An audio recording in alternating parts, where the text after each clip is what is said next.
오늘 말씀의 제목은 일어나 베델로 올라가자라는 말씀입니다. 하나님의 약속대로 무사히 가나안 땅에 돌아오게 된 야곱은 그가 처음 고향을 떠났을 때 베델에서 그가 서원했던 그 약속을 지키지 않고, 그래서 베델로 돌아가지 아니하고 심지어 그의 부모가 살고 있는 부엘세바로도 가지 아니하고 세겜 땅으로 가죠. 그리고 그 세겜 땅에서 야곱은 10년 동안 정착하게 됩니다. 그러는 동안에 약 2살 때 요셉의 나이가 2살 때 세겜 땅에 갔는데, 이제 요셉의 나이가 한 12살 정도가 되는 그 정도로 자녀들이 크게 되고, 르우벤 장자 같은 경우에는 25, 6세 정도 되는 이제 청년으로 이제 자라가게 됩니다. 그런 가운데 요셉의 바로 직계 물론 이제 큰 엄마겠죠. 레아를 통해서 난 막내딸이지만 바로 위에 누나가 있었습니다. 그게 바로 이제 디나였죠. 레아로 말하면은 6남 1녀 중에 막내. 그게 이제 디나입니다. 그때 이제 디나의 나이를 한 13살, 14살 정도. 우리 중학교 한 3학년 정도, 2, 3학년 정도 되는 그런 나이였었습니다. 그때 이 디나가, 우리가 지금 34장을 좀 설명해 드리고 있는데요, 디나가 지금 뭐냐면 그 땅에 34장 1절을 한번 보겠습니다. 34장 1절 같이 한번 읽어볼까요? 레아가 야곱에게 낳은 땅 디나가 그 땅의 딸들을 보러 나갔더니, 그러니까 맨 집안에 남자들만 득실거리니까, 또 감수성이 예민한 이 중2, 중3 정도 됐을 때는 외모에 신경 쓰지 않겠습니까? 그러니까 그 땅의 딸들을 보러 이제 도시에, 이제 성이겠습니다만 그 당시 도시 국가들 아닙니까? 어쨌든 도시에 나가게 됩니다. 근데 안타깝게도 거기에서 그 세겜성의 주장, 그 아들, 하몰의 아들이 또 세겜입니다. 그러니까 막 완전 자기네 집안이겠죠. 그 세겜이라는 그 추장의 딸에 의해서 성폭행을 당하게 됩니다. 그리고 그 아들로부터 그 당시 추장이었던 힘 있는 그 아버지에게 막 때를 쓴 거죠. 내가 저 아이와 결혼해서 저 아이를 내 아내로 삼고 싶다. 그 당시 이제 디나가 그 어머니를 닮았다고 하면 눈이 예뻤겠죠. 레아가 눈이 아주 예쁜 엄마였다고 그러거든요. 그러니까 눈이 예쁘니까, 또 더구나 13, 14살 정도 됐다고 생각해 봤을 때 얼마나 예쁘겠어요. 이런 끔찍한 일이 5절에 보니까 야곱에게 들려지게 됩니다. 그때 자식들은 목축을 하러 바깥에 나왔어요. 그 당시 이제 목축을 하면 한번 몇 달씩 나가 있잖아요. 그죠? 또 뭐 옆 동네 가는 게 아니잖아요. 멀리 나가서 겨울을 나고 오고 막 이런 정도 아니겠습니까? 그래서 폭행 사실이 야곱에게 들려지고, 또 목축에 나갔던 자녀들이 들어올 때까지 야곱은 가만히 있게 됩니다. 왜요? 세겜이 죽일 수도 있거든요. 무력으로 얼마든지 할 수 있기 때문에 이거는 뭐 아무런 말도 못하는 거죠. 이제 그런 가운데 전갈이 아들들에게 가게 되고, 또 아들들은 돌아오게 됩니다. 그때 이 추장 하몰이 야곱의 집까지 찾아와서 얘기합니다. 당신의 딸을 내 아들에게 주어 아내를 삼게 하소서. 그리고 이 성에 정착하고 매매도 하고, 좋은 거래 조건을 이제 제시하는 거죠.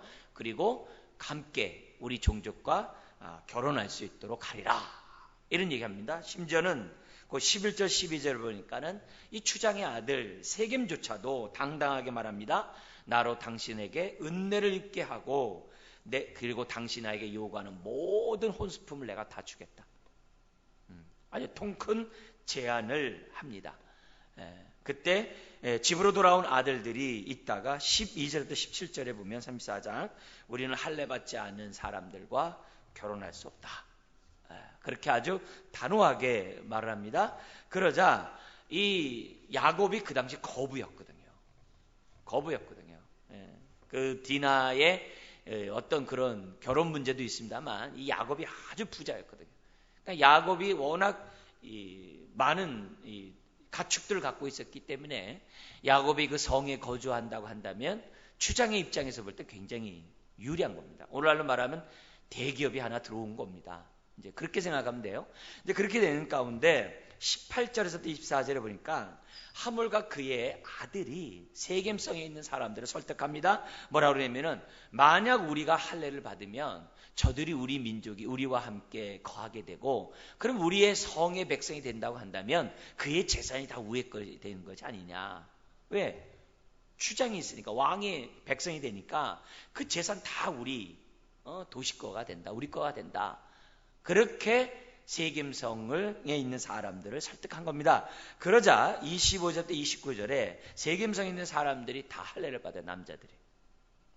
그리고 할례라는 게 뭐 이거 그 당시 무슨 마취제 있는 것도 아니고 3일째 됐을 때 이건 뭐 너무 아파서 어떻게 하지 못하는 그때 레아의 뭐냐면 둘째 셋째 오빠가 있었어요. 그게 시므온과 그 레위였습니다. 거기 나오죠. 25절에. 그래서 시므온과 레위가 칼을 차고 들어가가지고 그 세겜성에 있는 그 문 남자들을 다 죽입니다. 다 죽이고 누구냐면 거기 보면은 26절에 디나를 세겜의 집에서 데려옵니다. 그러니까 벌써 이 디나는 볼모로 잡혀 있었다는 거죠. 그리고 야곱 자신도 꼼짝 못하는 어떤 그런 지경이었다는 거죠. 그래서 이 오빠 둘이 들어가가지고 그들을 다 죽이고 디나를 갖다가 구출해 오게 됩니다. 근데 여기서 설상가상 끔찍한 일이 벌어지게 되는데 그것은 뭐냐면 29절에 보면은 같이 한번 읽어볼까요? 그들의 모든 재물을 빼앗으며 그들의 자녀와 그들의 아내들을 사로잡고 집 속에 물건을 다 노략해. 누가요? 두 아들만 한 게 아니라 27절에 보니까 야곱의 여러 아들들이 죽어있는 그 성읍에 들어가서 다 노략질해 오는 거예요. 완전히 세겜성을 완전히 정말 박살내는 그러한 악을 행동하는. 그러니까 이 가족은 어떻게 된 겁니까? 그 세겜 사람들에게 속이고 죽이고 노략질하고 심지어는 뭐라 그래요? 그의 아내들을 사로잡고 데려올 정도로 아주 폭행을 마다하지 않는 끔찍한 죄악을 범하는 거죠. 야곱의 입장에서 보면 어떻게 돼요? 졸지에 자기 딸이 폭행당한 것도 기가 막힌데 졸지에 자기 자식들이 살인과 노략과 이런 끔찍한 죄악을 범하니 야곱의 입장일 때 얼마나 힘들겠어요. 그잖아요. 자식들이 이렇게 행동해버리면 아무리 그런 일이 있다 할지라도 그렇게 하면 안 되잖아요. 더구나 끔찍한 것은 뭐냐면은 도시국가였기 때문에 또 세겜성이 컸거든요. 주변에 있는 그 당시 주민들이 이 야곱의 가정을 가만두겠냐 이게 말도 안 되는 거죠. 한 성을 몰살했는데 말도 안 되죠.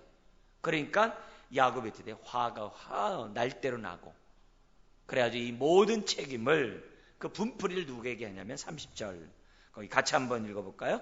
야곱이 시므온과 레위에게 이르되 너희가 내게 화를 끼쳐 나로 하여금 이 땅의 주민 곧 가나안 족속과 브리스 족속에게 악취를 내게 하였도다. 나는 수가 적은즉 그들이 모여 나를 치고 나를 죽이리니 그러면 나와 내 집이 멸망하리라.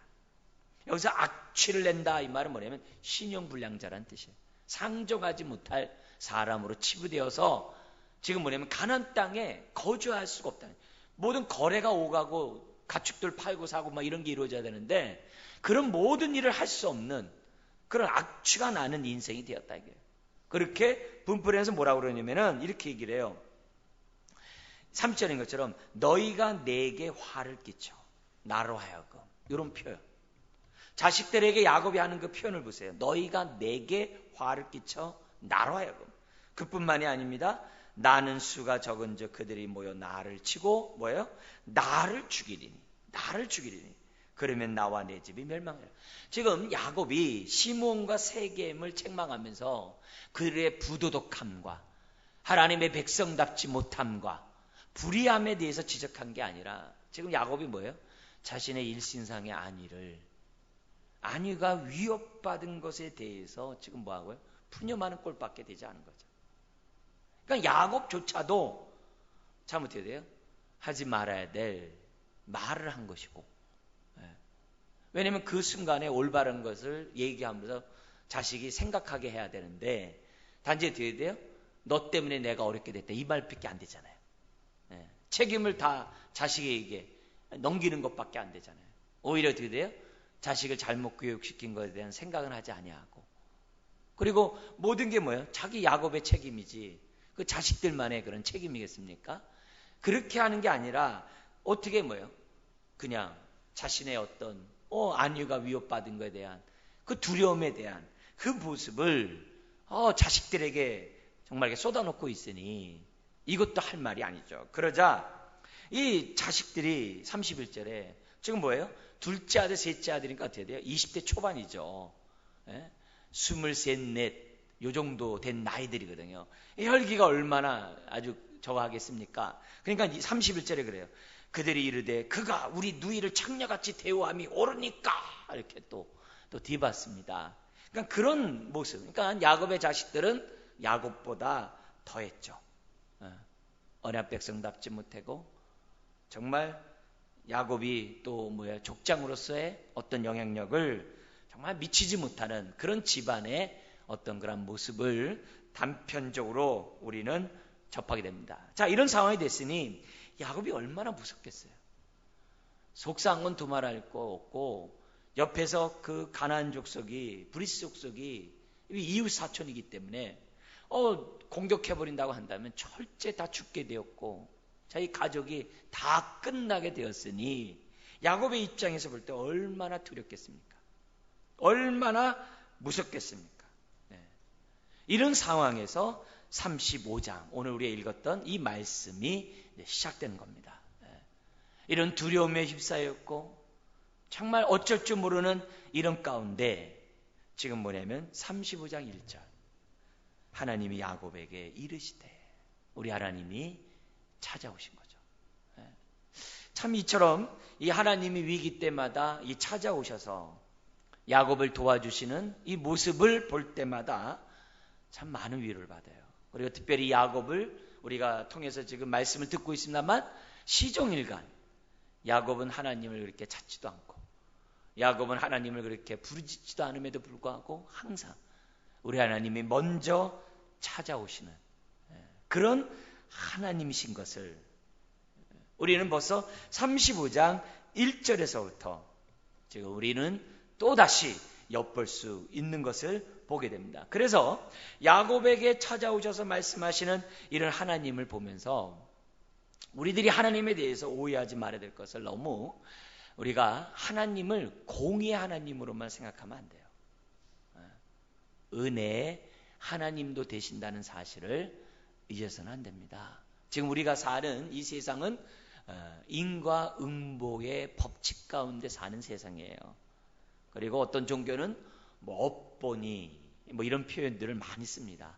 그리고 자기네들이 잘못한 것에 대해서는 죄를 달게 받아야 된다라는 그 속에서 뭐냐면 굉장히 두려움으로 사람을 가두고 있는 것이 바로 우리가 사는 세상이고, 우리도 저나 여러분들도 뭐예요? 은연중에 염라대왕의 이미지가 하나님에게 있어요. 염라대왕은 뭐예요? 공의의 신이죠.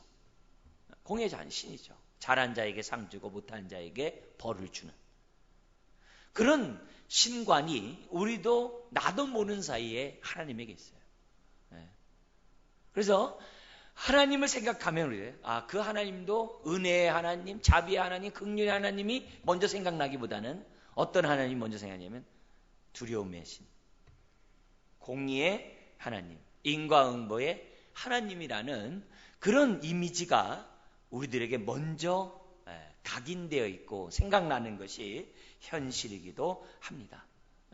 그래서 하나님을 생각할 때마다 우리 하나님도 선을 행하면 복주고 악을 행하면 쫓아오셔서라도 혼내주셔, 책망하셔, 심판하셔. 그래서 우리의 삶이 힘들고 어렵고 일이 안 풀리면 내가 하나님 잘못 믿어서 이런 거 아니야? 이런 생각과 이런 두려움들을 저렇게 감고 있는 것이 현실이기도 합니다. 그래서 무조건 신앙생활만 잘하면 하나님이 만사형통하게 하고 무조건 신앙생활하면 잘되게 하시는 분이야, 또 이렇게 생각해가지고 반대로 내 삶이 하나님을 잘 섬김에도 불구하고 삶이 만사형통하지 않으면 내가 믿는 하나님이 아닌가 봐. 뭐 이런 또 의심도 갖고 있는 것이 오늘 어쩌면은 우리들이 갖고 있는 생각들이 아닌가, 이런 생각을 갖게 돼요. 며칠 전 새벽에 한 성도가, 지금 이제 저희 교회 나오지 않습니다만, 한 성도가 교회에 막 새벽 예배 끝나고 하는데 막 이 심장이 넘어가면서 이렇게 막 교회에 들어오는 거예요. 중간 계단에서 만났어요. 그래서 왜 그러냐니까는 지금 교회에서 기도하는 사람들에게 자기가 할 말이 있다는 거예요.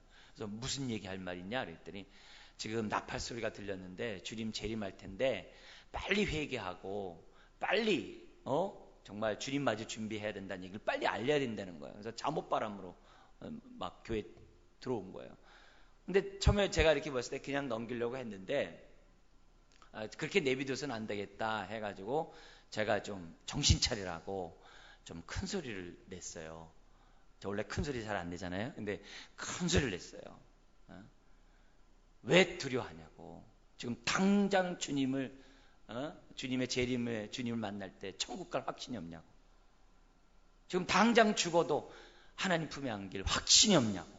제가 그냥 소리 확 지르니까 이 사람이 이제 거기에 또 놀래가지고 막 동공이 막 그냥 열렸다 닫혔다 달려다녔다 막 이렇게 갈팡을 붙잡아요. 막 이렇게 막 두려워하고, 그리고 그 좋은 소식을 당신같이 두려워하고 무서운 가운데 그런 마음으로 주님이 지금 나팔 소리가 들린다라고 얘기하면은 누가 믿겠냐고. 복음을 전할 때는 마음에 평안이 있는 가운데 전해야 사람이 그 말에 신경 쓸 것이, 당신같이 이렇게 호들갑하고 무서우면 누가 그 소리 듣겠냐고. 당신이나 잘 믿으라고 할 거지. 그렇게 얘기하면서 뭐냐면, 복음이 있는 곳에는 정말 믿음이 있다면 그런 가운데 평강이 있다고. 평강을 가지라고. 그러면서 이제 기도해 줬어요.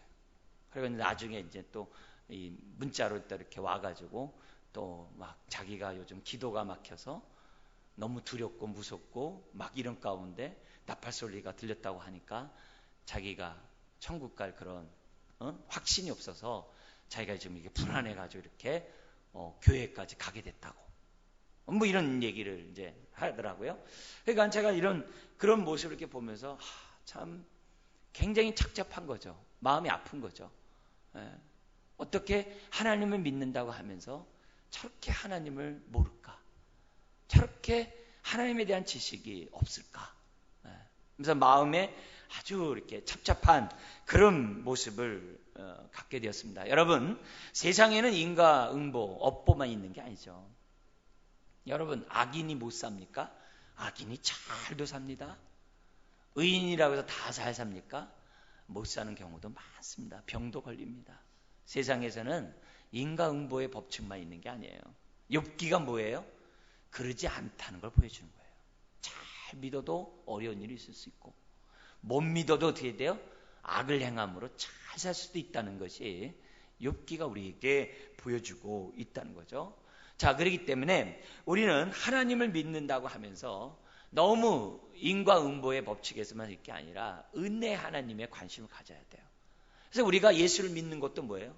행함으로 선행으로 구원을 받습니까? 아니잖아요. 우리가 예수를 믿을 수 있다는 자체가 뭐예요? 은혜잖아요. 긍휼을 베푸신 하나님의 축복이잖아요. 예수님을 이 땅에 보내주신 그 자체가 뭐예요? 은혜잖아요. 그런 하나님을 잘못 믿어서 섭섭하게 한다면 얼마나 참 안타깝겠습니까? 오늘 말씀을 보세요. 지금 야곱이 두려워 떨고 있고, 야곱이 어찌할 바 모르는 그때 우리 하나님에 대해 찾아오셔서 야곱에게 말씀하시는 거예요. 뭐라고 말씀합니까? 일어나 베델로 올라가서 거기 거주하며 내가 내 형 에서의 낯을 피하여 도망하던 때 내게 나타나던 하나님께 거기서 제단을 쌓으라 하신지라. 이 말은 뭐예요? 야곱이 자기 형 에서의 낯을 피해 도망갈 때 정말 부엘세바에서 98km 떨어진 그곳에서 정말 탈진해서 쓰러져서 돌베고 잤던 그곳에서 하나님이 꿈속에서 찾아오셨잖아요. 그러면서 이 야곱이 뭐냐면, 과연 하나님이 여기 계시거늘 나와 함께 하거늘 내가 몰랐도다 하면서 그가 어떻게 거기서 제단을 쌓고 서원을 하잖아요. 서원하잖아요. 지금 뭐냐면 바로 그 상황을 갖다가 우리 하나님이 그대로 지금 어떻게 돼요? 그 서원을 이미 들으시고 다시 한번 되풀이해 주는 거예요. 이게 이제 30년이 지난 거죠. 베델 사건 이후 30년이 지난 사건입니다. 그때 사건을 뭐예요? 다시 한번 기억시켜요. 베델로 올라가서 제단을 쌓아라. 이렇게 얘기하잖아요. 내 형 에서의 낯을 피하여 도망하던 때에 내게 나타난 하나님께 이렇게 얘기를 해요. 그래서 뭐예요? 서원을 기억하게 함으로써 지금 뭐예요? 야곱을 책망하려고 하는 게 아니라, 물론 그런 부분도 있겠죠. 너 왜 서원 안 지키냐? 30년이 됐다 야. 지금 20년 전에 내가 가나안 땅에 돌아오게 했는데 너 왜 약속 안 지키냐? 뭐 그런 의미도 있겠죠. 그러나 그 의미보다도 중요한 건 뭐냐면 첫사랑을 회복하라 이게요. 내가 너에게 처음 나타났을 때, 너를 도와주셨을 때, 그때 그 사건을 너는 뭐라고요? 생각하라는 거예요. 여러분, 두려울 때, 위기 때에 하나님을 생각할 수 있다면 은혜입니다. 근데 오늘 말씀은 생각하라는 거예요. 여러분, 두려울 때 하나님이 생각나면요, 그 문제보다 하나님이 더 크게 보입니다. 근데 두려울 때 하나님이 생각나지 않으면요, 하나님은 안 보이고 문제만 크게 보여요. 그러면 어떻게 돼요? 우리는 더욱더 두려움에 빠질 수밖에 없어요. 근데 그때 하나님만 생각할 수 있다면, 하나님을 정말 생각할 수 있다면 우리는 어떻게 돼요? 두려움을 헤쳐나갈 수 있는 믿음과 담대함과 용기가 생겨나요. 더구나 어떤 하나님을 생각해야 됩니까? 첫사랑이 어떤 하나님? 과거 예수의 낯을 피해 도망갈 때 나타나셨던 그 하나님. 그래서 야곱의 그 두려움을 다 없애줬던 그 하나님. 그 하나님을 생각한다면 지금 어떻게 돼요? 세겜에서 두려워 떨고 있는 야곱의 상황에 볼 때 어떻게 돼요? 일치가 되는 거죠.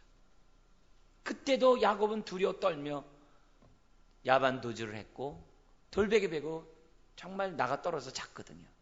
그때도 두려움이 있었거든요. 그 두려움이 있는 야곱에게 하나님 찾아오셨거든요. 지금도 세겜에서 지금 어떻게 돼요?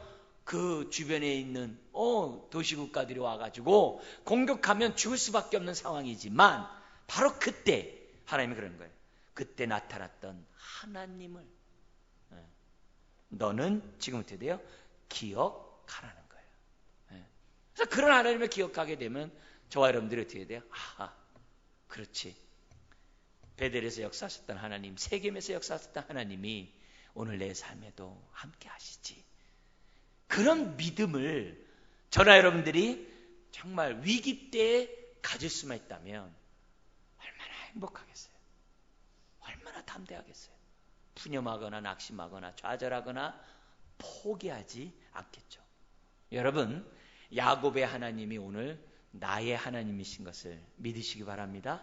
그게 하나님이 이 말씀을 기록해 놓으신 목적이에요. 오고 오는 사람들에게 내가 힘들고 두렵고 어려울 때마다 야곱에게 계속 나타났듯이 내가 또 나타나고 너의 삶에 나타난다라는 그 말씀을 지금 이 35장을 통해서 우리들에게 말씀하고 있어요. 근데 안타까운 것은 뭐냐면 예수님 믿고 어느 정도 살다 보면요, 나를 찾아오신 하나님에 대한 그 은혜를 사실 몇 번씩 만나요. 처음 예수를 만났을 때, 또 내가 어렵고 힘들 때, 여러 가지 기도 제목을 했을 때 응답하심으로 또 곳곳에 하나님이 나와 함께 하셨다는 그런 경험을 다들 합니다. 근데 안타까운 것은 뭐냐면 이 야곱처럼 기억 상실증에 걸려요. 영적 기억 상실에 걸려가지고 너무 쉽게 은혜들을 잊어버려요. 너무 쉽게 그 은혜들을 망각해요. 망각해요. 그러니까 너무 은혜를 이 피상적으로만 이렇게 체험하고 끝나기 때문에 사람들이 있는 것 같아요. 여러분, 우리가 왜 묵상이라는 단어가 정말 중요합니까? 우리 신앙에? 이 묵상은 피상적인 은혜를 내면화하는 능력이 있기 때문에 중요한 거예요. 더구나 묵상 기도는 더더욱 중요해요. 묵상 기도는 하나님의 이 모든 말씀을 내면화하는 것이 묵상 기도거든요. 그래서 우리들이 은혜에 대해서 우리가 경험하면 듣고 잊어버리면 안 돼요. 감사합니다 하고 또 잊어버리면 안 돼요. 그 말씀을 내 거화 될 수 있도록 묵상을 해야 돼요. 그리고 그 묵상하는 가운데 기도를 하면 어떤 믿음이 생기냐면, 그래, 내가 또 다른 세계의 위기를 만날 때마다 나는 하나님을 신뢰하고 일어서리라. 이런 확신, 이런 믿음이 묵상 기도를 통해서 우리들 가운데 생겨나게 된다는 거죠. 야곱에게 하나님 얼마나 많이 만났습니까? 근데 자꾸 잊어버리고 두려워해요. 어려운 일이 있을 때마다. 우리도 마찬가지입니다. 자꾸 어려울 때마다 하나님 어디 계세요? 왜 하나님 내 기도 안 들어주세요? 하나님 나와 함께하는 거 맞아요? 하나님 내가 이렇게 하나님 앞에 헌신했는데 이게 뭐예요? 온갖 푸념 막 쏟아내요. 그 말이 얼마나 무슨 말인지 생각지 않고 막 쏟아내요. 여러분, 야곱에게 늘 함께 하셨던 하나님은 오늘 우리들의 삶에도 여전히 함께 하시는 줄 믿습니다. 네? 찾아오신다는 말은 뭐예요? 여전히 나와 함께 한다는 거죠. 그런 하나님. 자, 이런 하나님의 말씀을 듣자 2절 3절에 보니까 이 야곱이 어떤 반응을 합니까? 2절 3절에 새롭게 결단하는 그런 반응을 보이게 됩니다. 그리고 자신만이 아니라 이제는 어떻게 돼요? 온 집안이 새롭게 하나님 앞에서 각성하고 결단하게 하는 이런 행동을 취하게 합니다. 그래서 2절 같이 한번 읽어볼까요? 야곱이 이에 자기 집안 사람과 자기와 함께한 모든 자에게 이르되 너희 중에 있는 이방 신상들을 버리고 자신을 정결하게 하고 너희들의 의복을 바꾸어 입으라. 자기만 한 게 아닙니다. 온 가족들에게 얘기를 해요. 여러분, 하나님을 만나면 이런 분별력이 생기고요, 이런 담대함이 생깁니다. 하나님을 만나기 전까지는 어떻게 해야 돼요? 야곱은 자기 가족의 신앙생활에 대해서 그냥 내비뒀어요. 어떤 신앙생활이에요? 혼합주의 신앙을 갖고 있는데 내비뒀어요. 지금 보세요. 야곱이 말한 것 중에 너희 중에 있는 이방 신상을 버리라고 그랬어요. 이게 말이 됩니까? 하나님을 믿는 가정에 너희 중에 있는 이방 신상을 버리라, 이게 말이 돼요? 근데 라헬이라는 자기 부인이 고향을 떠날 때 뭘 훔쳐가지고 왔어요? 드라빔이라는 아버지의 가족 수호 우상을 훔치고 돌아왔거든요. 그러니까 10년 전에 훔친 그 뭐예요? 그 우상을 라헬이 여전히 섬기고 있었다는 거예요. 그러니까 하나님을 믿는다고 하면서도 어떻게 돼요? 혼합신을 믿고 있다는 거예요. 두 주인을 섬기고 있었다는 거예요. 이 말은 다른 말로 하면 여전히 라헬은 탐심의 종이 된 여성으로서 야곱과 함께 살고 있었다는 거예요. 근데 그거를 또 기가 막힌 거는 야곱이 뭐라고 하지 않았다는 거예요. 10년 동안 내버려뒀다는 거예요. 그러니 그 집안이 세겜에 어려운 일을 겪을 수밖에 없죠. 가뜩이나 힘든 세상에 그렇게 우상을 섬기고 있으니 하나님의 축복을 누릴 수가 없죠. 다 쏟아버리죠. 그렇게 끔찍한 행동을 10년 동안이나 하고 있으니 이 집안이 어떻게 됐다는 얘기예요? 이미 세겜화 했다는 거예요. 소돔과 고모라 성 사람처럼 변한 것처럼 그 집안이 아브라함 조카 롯이 그 집안이 변한 것처럼 이미 야곱의 집안도 세겜화 돼버린 거예요. 그래서 뭐까지 꺼내요? 여기 귀고리, 금 귀고리겠죠. 돈이 많은 집안이니까 금 귀고리도 뭐예요? 다 내놓으라는 거예요. 그러니까 결국 더구나 여기 야곱은 뭐라 하냐면 의복까지 바꿔 입으라. 이게 뭐예요? 완전히 그 당시 세겜 사람처럼 옷을 입었다고도 볼 수 있는 거죠. 세속화 되었다라고 볼 수 있는 거죠. 그러니까 10년 동안 지금 어때요? 대도시에서 자녀들을 양육하고 교육하고 키우고 여러 가지 돈 벌고 그런 생활에서는 좋았을는지 모르지만 영적으로 어떻게 돼요? 아주 밑바닥에 가고 있었다는 거죠. 그러니까 디나 사건도 경험하게 되고, 그러니까 하나님의 축복과 도외된 그런 삶을 살았던 거죠. 이런 삶을 깨닫지 못했던 야곱이 드디어 은혜를 받자 깨닫게 된 거예요. 일어나 베델로 올라가자. 자기 가족들에게 하는 거죠. 그런데 마음만 새롭게 하는 게 아니라 뭐예요? 의복까지 받고 입음으로. 마음만이 아니에요.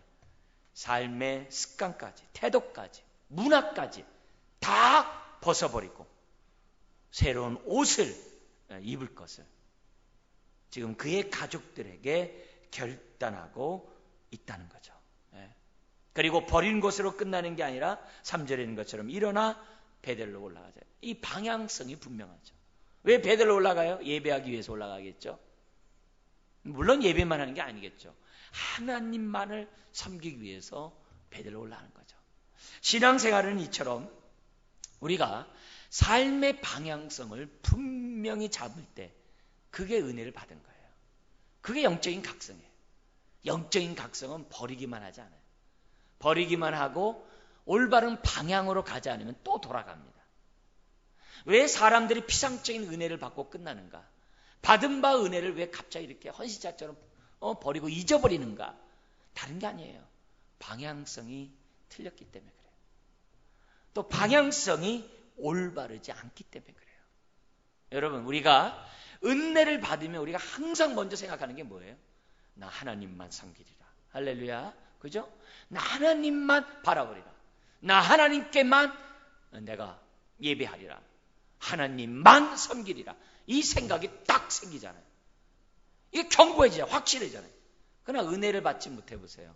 두리뭉실해져. 이것도 좋고 저것도 좋고 이래도 괜찮고 저래도 괜찮고 그냥 뜨뜻미지근하게 살아가죠. 그러나 위기 때 하나님을 딱 만나면 결국 어떻게 돼요? 사람이 각성하거든요. 잘못된 것을 무엇인지 분별하게 되고 그런 것들을 버릴 수 있는 담대함과 용기가 있고 그리고 자기뿐만 아니라 그동안에 말하고 싶었던 그 말을 담대하게 말할 수 있는 용기가 야곱에게 생긴 거예요. 그래서 가족들에게 우상을 다 벗어버리고 의복을 갈아입고 베델로 올라가자. 그것도 뭐라 그래요? 3절에 내가 환난 날에 내게 응답하시며 내가 가는 길에서 나와 함께 하신 하나님께 내가 거기서 제단을 쌓으려 하노라 하매. 우리가 이제 세계에서 돈 많이 벌었고 또 있으니까 우리 다른 동네 가서 우리 돈 많이 벌자 이게 아니에요. 분명하게 하나님 앞에 예배하자고. 지금 야곱은 그의 가족들에게 결단을 촉구했던 것을 보게 됩니다. 사랑하는 성도 여러분, 오늘 우리가 지금 이 야곱의 일련의 이런 담대함과 이런 각성과 가족을 향한 이 용기 이런 것들을 보면서 뭘 느낍니까? 은혜는 받아야 되겠다. 이걸 느껴야 돼요. 오늘 하나님이 나에게 요구하는 것은 다른 게 아니에요. 은혜를 받으라는 거예요. 은혜를 받으면 분별력이 살아나요. 은혜를 받으면 결단할 수 있어요. 은혜를 받으면 없었던 용기와 담대함이 생깁니다. 은혜를 받으면 주변에 뭐라고 말해도 베스메스로 올라가는 송아지처럼 그냥 둯대를 향해 가요. 좌우로 치우치지 않고 쟁기를 잡고 뒤돌아보지 않고 누가 뭐라고 해도 자기가 가는 그 길을 갈 수 있는 믿음이 은혜를 받으면 생겨난다는 거예요. 그리고 무엇을 버려야 될지 무엇을 바꿔야 될지 그래서 뭐가 나타나요? 예배가 살아나고 하나님의 정말 축복을 누릴 수 있는 그릇이 되는 거죠. 여러분, 우상을 가지고 하나님 앞에 나오는 사람 은혜 받은 사람이겠어요? 아니겠어요? 이건 두말의 잔소리죠. 베델로 올라가는 사람은 우상을 갖고 올라가면 안 돼요. 옛 생활을 갖고 올라가면 안 돼요. 다 버려야죠. 이런 야곱의 결단에 4절 5절 보니까 식구들이 어떻게 반응합니까? 에이, 아버지란 마음대로 하세요. 이렇게 할 수 있겠죠. 근데 워낙 두려움에 쌓여있는 상황이었기 때문에 지금 어떻게 돼요? 자식들이 따르기를 결정을 합니다. 자, 그때 어떻게 하는가? 4절 같이 읽어볼까요? 그들이 자기 손에 있는 모든 이방 신상들과 자기 귀에 있는 귀고리들을 야곱에게 주는지라 야곱이 그것들을 세겜 근처 상술나무 아래 묻고 5절에 그들이 떠났으나. 여러분, 지금 어떻게 돼요? 이방 신상들만이 아니라 드라빔만 있는 게 아니라 복수예요. 온갖 것 다 갖고 있었던 거죠. 그것만이 아니라 자기 귀에 있는 귀고리, 이것도 뭐예요? 다분히 세상을 닮은 일련의 문화들이겠죠. 왜? 옷도 바꿔 입었으니까 문화들이겠죠. 그런 것까지도 뭐예요? 다 벗어버리고 지금 그리고 어떻게 돼? 그거를 상수나무 아래 묻어버리고 떠나버렸다. 판 게 아니죠. 팔아버린 게 아니죠. 다 땅에다 묻어버리고 떠나버리게 됩니다. 그러자 5절에 하나님이 그 사면의 고울들로 크게 두려워하게 하셨으므로 야곱의 아들들을 추격하는 자가 없었더라. 하나님이 그렇게 하니까 도와주는 거죠. 죽음의 공포에서 벗어날 수 있도록 은혜를 베풀어 주시죠. 그리고 나서 6절부터 7절에 보니까 그곳에서 무사히 베델에 도착하자 하나님을 찬양하는 제사를 하나님 앞에 올려드리게 됩니다. 사랑하는 성도 여러분, 오늘 우리가 이 메시지 통해서 뭘 느끼는 거예요? 그렇다. 저나 여러분들이나 이 결단을 촉구하는 이것이 정말 은혜 없이 되지 않는다는 사실을 좀 잊지 않았으면 좋겠어요. 그리고 우리가 있어야 할 곳에 있어야 한다는 것을 다시 한번 깨달았으면 좋겠어요. 만약에 이들 가족이 베델에 있었다면 그의 가족이 이렇게 되지 않았겠죠. 우상을 섬기고 디나의 그런 끔찍한 사건과 또 자식들로 말미암아 그 살인, 노략 이런 죄악들이 생겨나지 않았겠죠. 그들이 베델에 있었다면 절대 이런 일이 일어날 수가 없었겠죠. 근데 그들이 베델이 아니라 세겜에 있었기에 된 거거든요. 오늘 우리가 은혜를 받아야 되는 이유가 이런 것들이에요. 은혜를 받으면 내가 세겜에 있어야 될지 있는지 베델에 있는지 분별이 돼요. 그리고 내가 세겜에 있는 그런 모든 것들을 벗어버릴 수 있는 능력이 생겨요. 그러나 은혜를 받지 못하면 세겜에 있으면서도 자기는 베델에 있대요. 왜? 하나님의 이름을 부르고 찬양하니까. 아닙니다. 은혜를 받아야 내가 세겜에 있는지 베델에 있는지 분명해요. 그리고 또 은혜를 받아야 예배를 드릴 때 어떻게 돼요? 세겜에서처럼 혼합주의로 예배 안 드려요. 베델에서 하나님만 예배하는 심령이 될 수 있다는 것을 우리들에게 보여줍니다. 그러면서 우리 하나님은 그 베델에 돌아온 그 백성들을 향해 야곱을 향해 또 나타났어요. 9절에 같이 한번 읽어볼까요?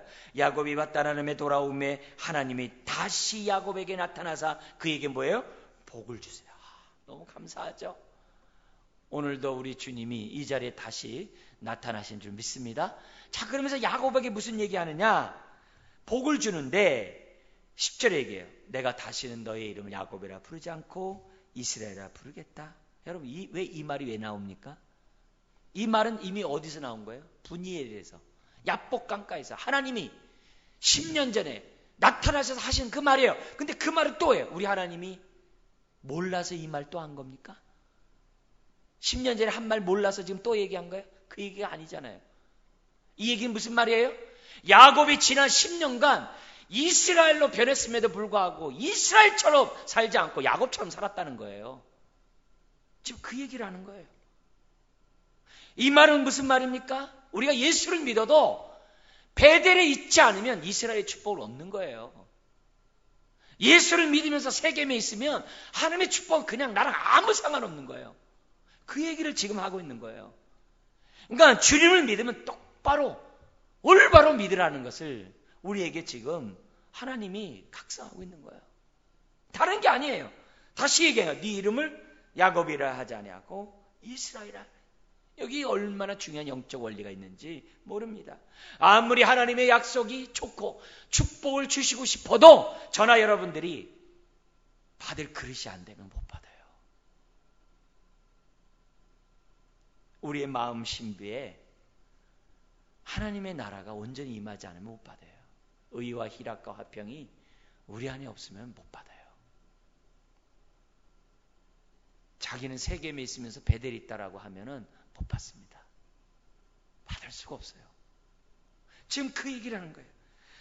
아무리 좋아도 축복이 세계화되고 세속화되고 세상처럼 똑같이 살아가는데 어떻게 정하겠어요? 물론 하나는 비스무리하게 살기 때문에 괜찮다. 그래도 안 되는 거예요.